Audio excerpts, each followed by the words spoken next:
Hello indie game fan, as mentioned last week, there's a bumper crop of indie games that are releasing on the 31st, so a good week of releases begins with Perish, a first-person action title that has both melee and ranged weapons, with a very stylish look which is intentional.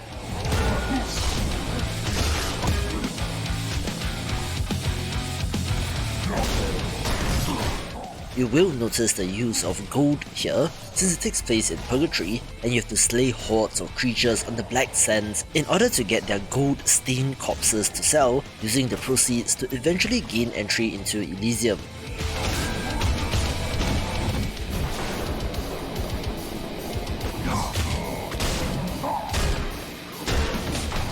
This has co-op support for up to 4 players, and the developers talk about an almost Souls-like system of having to bank the currency in the Pantheon or to risk it all to push further down your path to Elysium, although they do stop short of calling it a roguelite, definitely making me curious.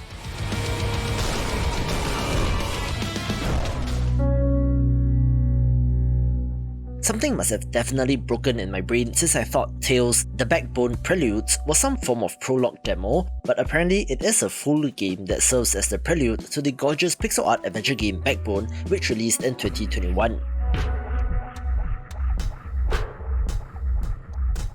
It follows 4 characters and their intertwining stories, sets in a dystopian Vancouver filled with anthropomorphic animals, where the original game was criticized for failing to stick the landing, so perhaps this might give it more content.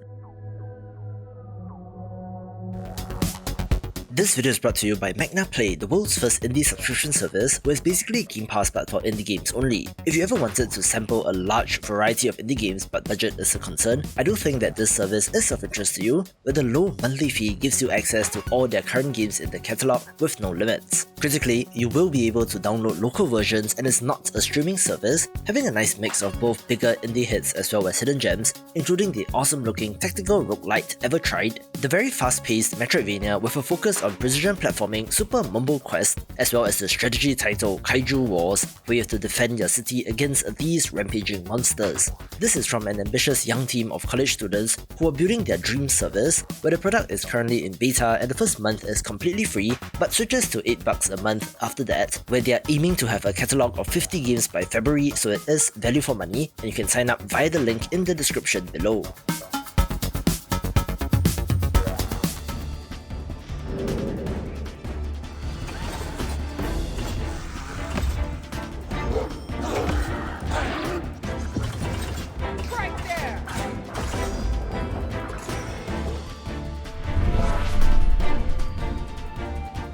I cannot believe I'm finally saying this, but Helvetii is releasing this week, a side-scrolling action title that I've had my eye on for the longest of time, since it has long been in development and was delayed from one year to the next.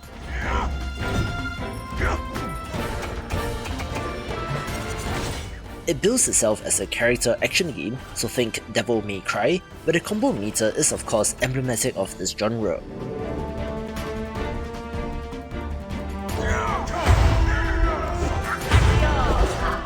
There are 3 playable characters to choose from, drawing upon Gallic Celtic mythology with some great looking art and animation.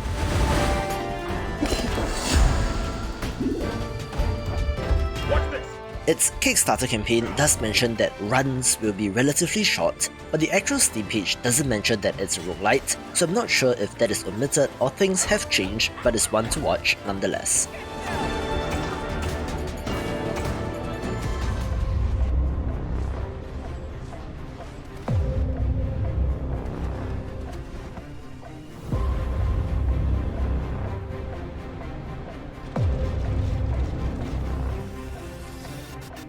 I'm not usually a space sim person, but Dimension's Dreadnought Architect did come out of nowhere, being a pretty in-depth sandbox space sim title where you are of course able to build your own warship.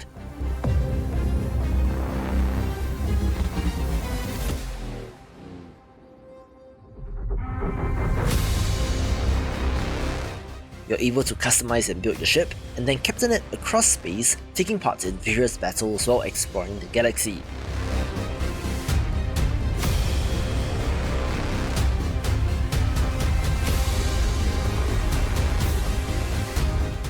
It does have roguelite elements in that the galaxy is procedurally generated every run and there is permadeath, but for a sandbox-ish title, I don't see any major issue with this.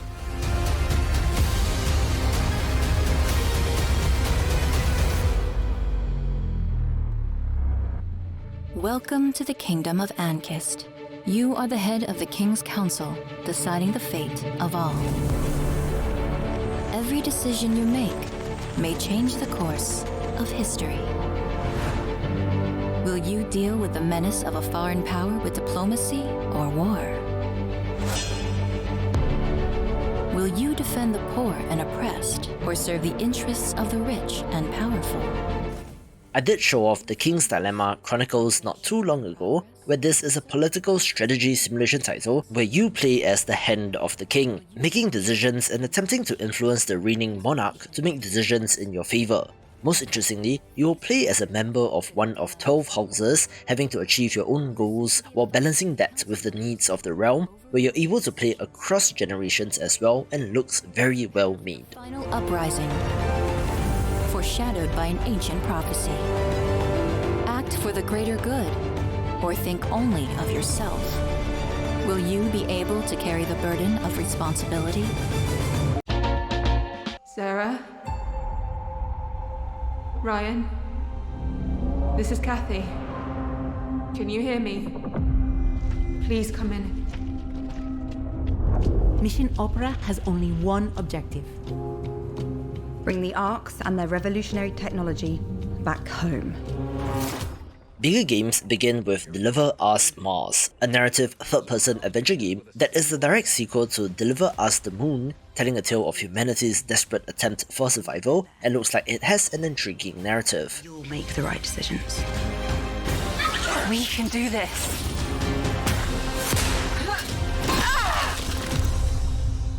What do you expect to find on Mars?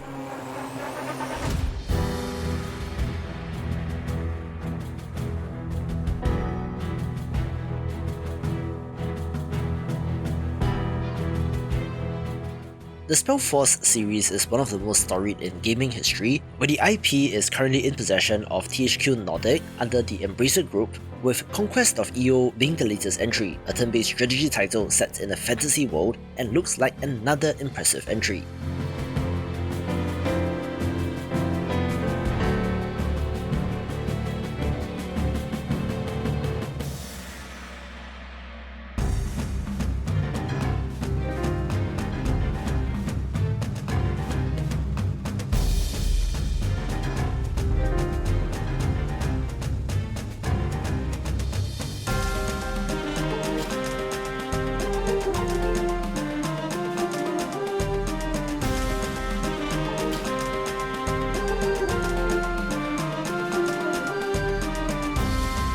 Been a major boxing video game in over 10 years, and yet you think you're going to come in here and dominate?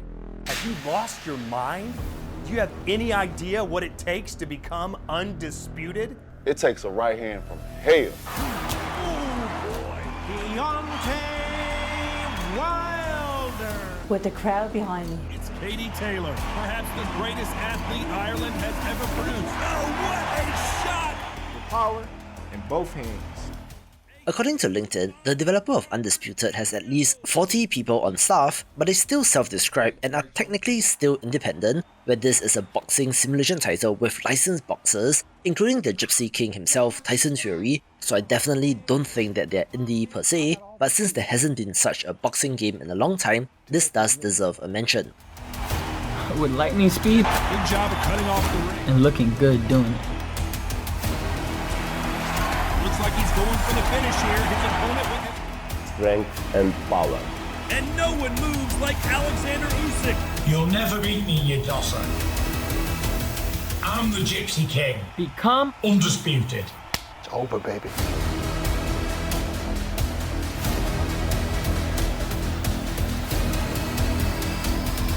Saúl Canelo Álvarez. ¿Crees que puedes ganarme? Trata.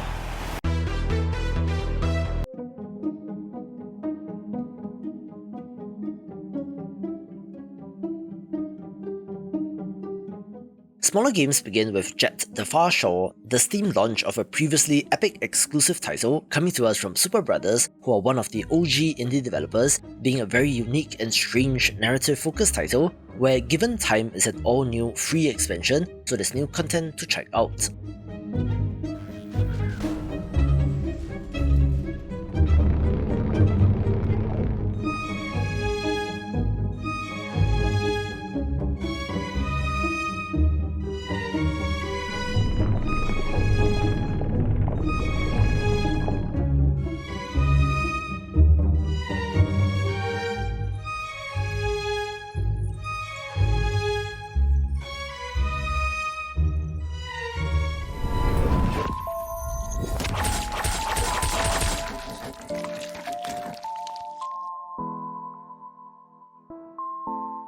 The developer of Spellmasons did reach out, so I wanted to help them along, but this is a traditional turn-based roguelike, where you have the ability to combine different spells together, looking like quite a tactical and interesting game, with there somehow having co-op support as well.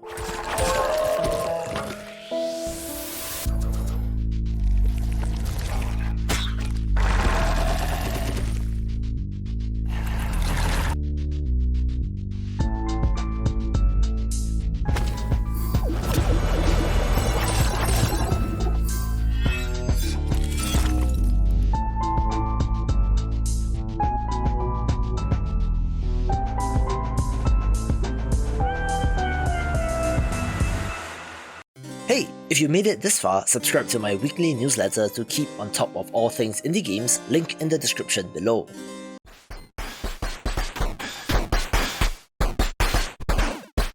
I previewed Your Only Move is Hustle when covering the games of February, since this is a turn-based fighting game of all things, which is something that you would only find in indie games since it is such an out there concept.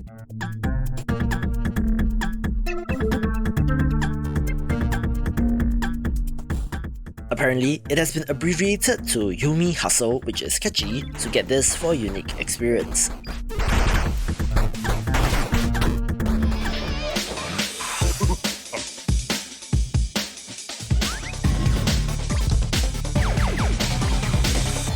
Another title which I previewed was Rhythm Sprout, a light-hearted rhythm game where you play as the chosen onion, having to face various sweet villains and King Sugar Daddy himself.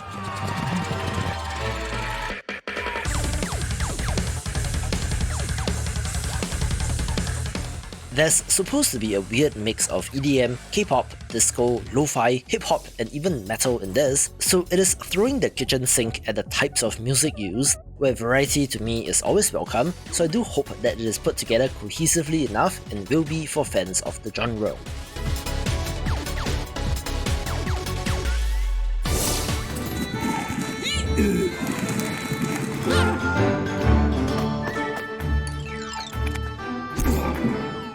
Like Helvetii mentioned earlier, I also cannot believe that Inculinati is releasing this week, since it was announced as far back as 2018, being one of the more unique turn-based strategy titles to come along.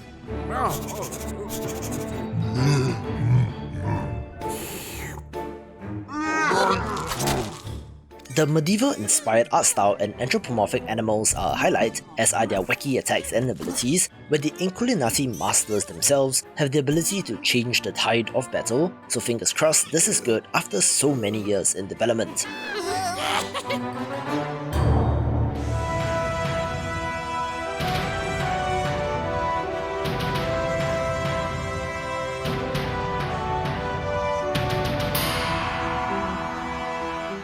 I love my JRPGs since it is a genre that I grew up with, and while modern Square Enix and even Game Freak have either gone in the hyper-realistic or 3D models art style, indie developers are the ones to carry on the legacy of sprite-based pixel art, so of course 8-Bit Adventures 2 has to be mentioned.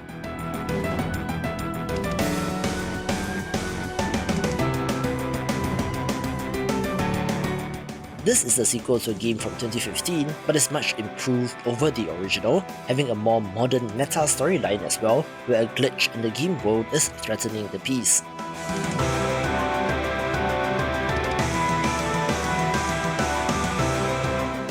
The visuals look kind of like Final Fantasy IV, which is impressive to mimic in 2023, but the enemy sprites and boss designs look good as well. Also having things like combo attacks that your party members can use and will be for fans of the genre. But between games like this and the excellent Chained Echoes from last year, it's a great time to be an indie JRPG fan. If you love superheroes and Diablo-style action RPGs, do I have a title for you?